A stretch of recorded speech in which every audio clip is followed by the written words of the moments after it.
Hi everyone, Sid here again. Today's lather will be supplemented by tea tree oil, Old Faithful. And today's lather, aftershave, will be Pro Razzle White.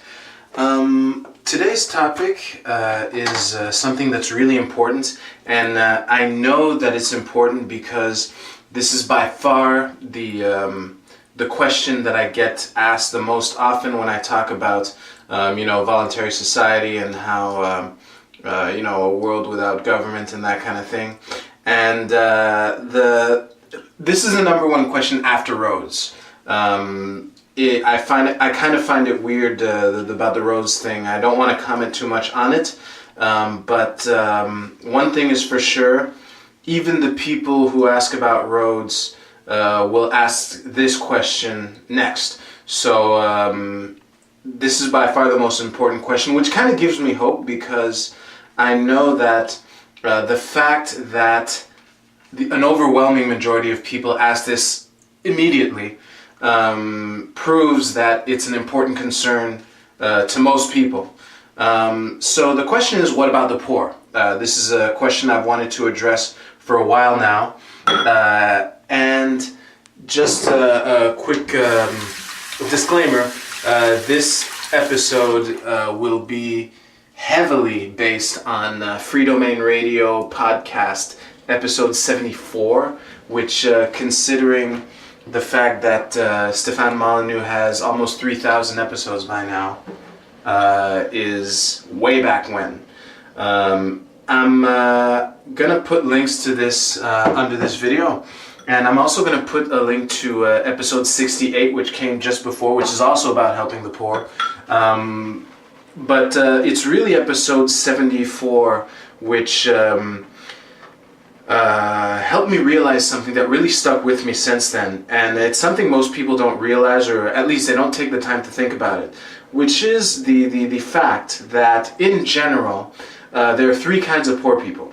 So there are people who are poor by choice, there are people who are poor by habit, and people who are poor by circumstance. So the way it works is people who are poor by choice aren't really a question. They're not really a problem because they chose to be poor. So you have the Zen monk who made a vow of poverty, and even if you gave this, let's make him a man, even if you gave this monk some money, he would just and give the money away to whoever else anyway. Then there are the poor by habit, who are the drunks, gamblers, people who can't hold a job for whatever reason that's not related to circumstance. I'll get to that in a second. And well, I'll get to it right now. There are people who are poor by circumstance, which is most of it is children, or the mentally ill, or people who just got a bad beat in life, like the new med student who just graduated and broke her leg in a skiing accident and can't work for a year.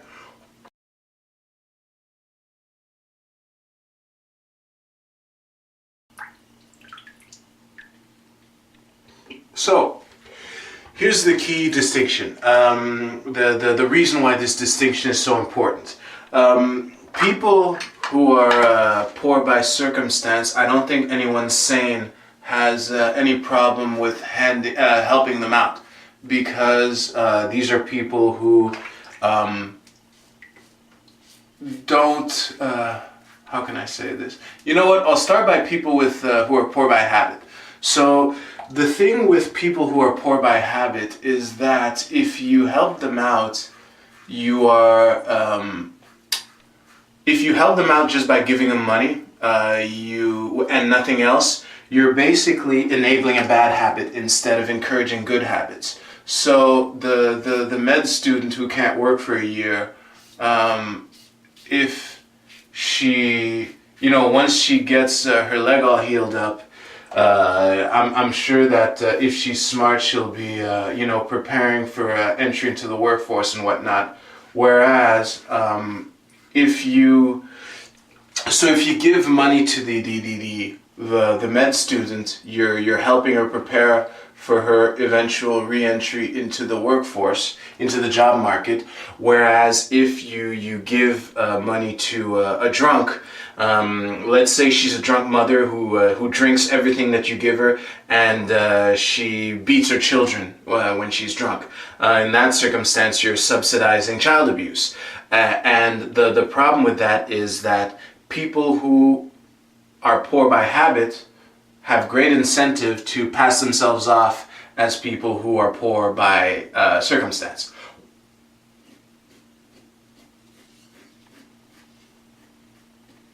Just in case I just said the opposite of what I wanted to say, people who are poor by habit want to pass themselves off as people who are poor by circumstance. So that's why when you see panhandlers on the street, and I'll probably do another video while I talk more about them. It's not what you think, but it just came up now. They often invoke, you want to help someone who's down on their luck. So the thing is, you really need to be careful, because as much as I love giving people a hand, I'm a charitable, compassionate person. Most of us are. Again, this is by far the number one question that's asked. Not always directly, but sometimes in more indirect ways, like, if we don't provide this service at the barrel of a gun, only rich people will have access to blank, which I accept as an indirect way of asking, but what about the poor?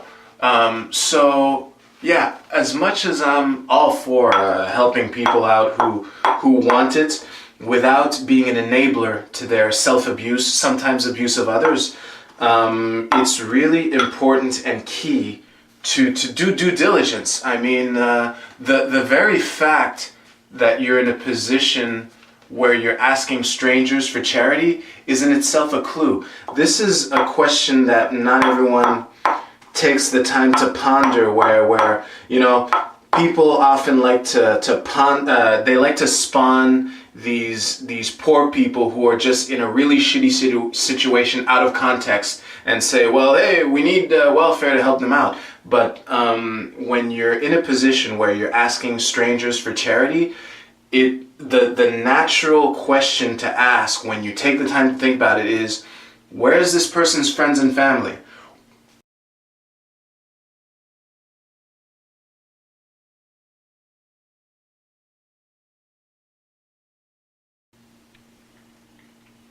So yeah, to caricaturize such a situation, let's say someone says, what about this 17-year-old girl who doesn't have a penny and she's forced to become a sex slave worker to support her 2 kids because that's the only way she can make money? Well, if this chick's friends and family died in a blizzard, hurricane, tsunami, whatever, that would make her poor by circumstance, in which case I'm all for giving her a hand and helping her avoid sex work. However, if she's like a gambler, let's say, a gambling addict, whose friends and family refuse to help her because they're like, oh, this is the last time, and they realize that no matter how bad they want to help her, she's just going to gamble her money away.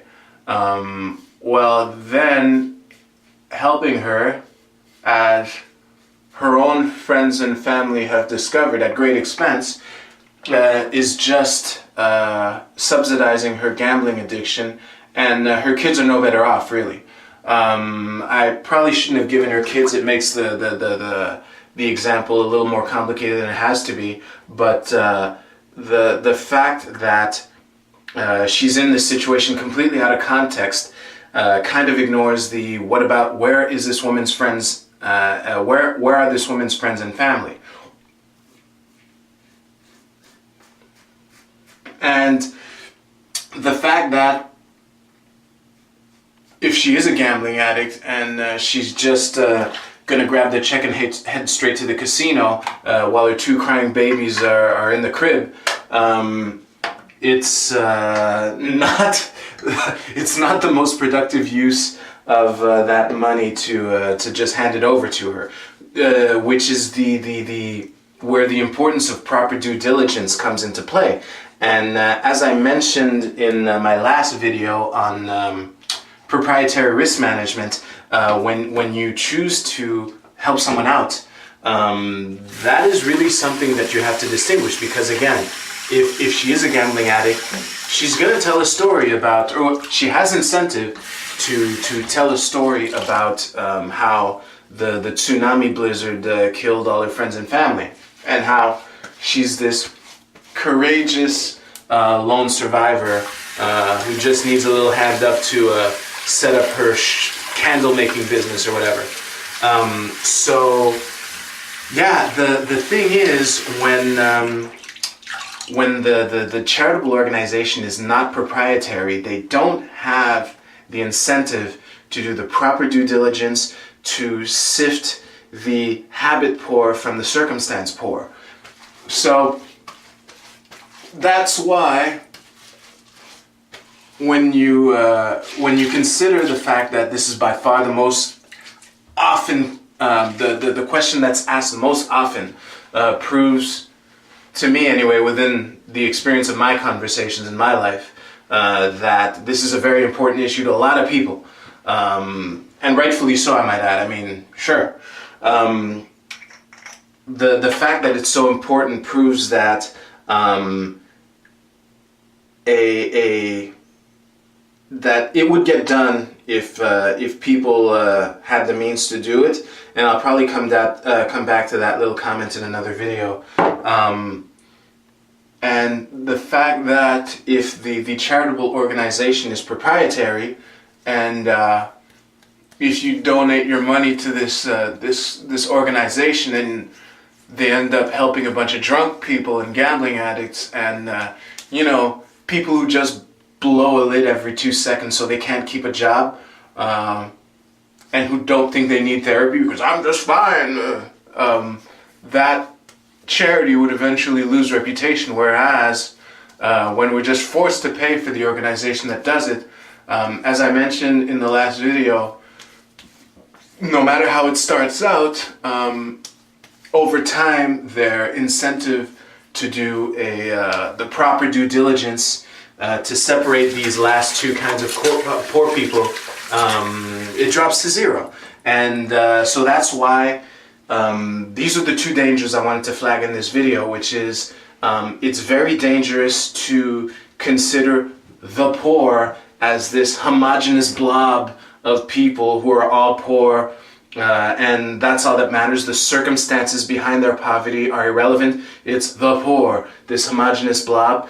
And it's also dangerous to entrust a non-proprietary organization to help these people out, because in both cases, whether you consider them the poor as a homogeneous blob, or whether you entrust this to a non-proprietary charity, you might end up subsidizing child abuse, which is something that nobody wants. No one's sane anyway.